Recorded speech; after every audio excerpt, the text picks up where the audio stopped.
Chapter 16. How? But now Texas was a tiny spot, and even the United States was hard to see. Most of Discovery's many telescopes were pointed at other planets, in the direction she was travelling. There was one, however, that looked back at Earth. It was fixed to the edge of the great dish that sent the ship's radio messages. It made sure that the dish pointed in the right direction. Messages could then come and go along a path that became more than 3 million kilometers longer every day. At least once every watch period, Bowman went to the screen that showed the view from that telescope and looked back towards his home.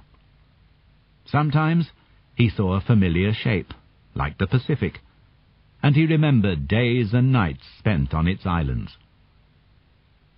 The sixth member of the crew cared for none of these things, as it was not human.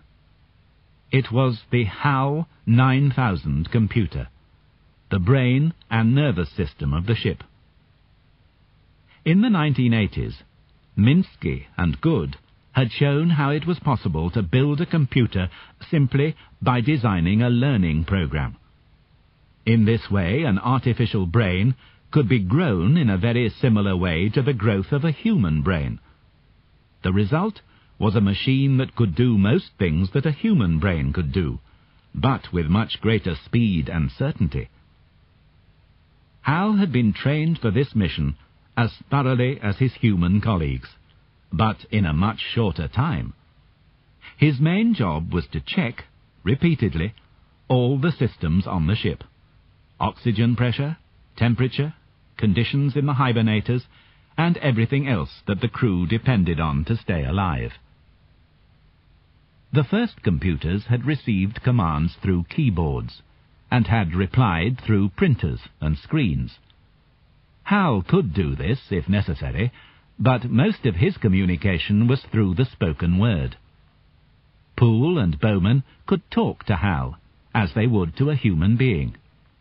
He replied in the perfect English learned during the short weeks of his electronic childhood. The question of whether Hal could actually think had been answered by the British mathematician Alan Turing back in the 1940s. Turing had explained that if you had a long conversation with a machine, and you could not tell if it was a machine or a man, then the machine was thinking. Hal could easily pass the Turing test.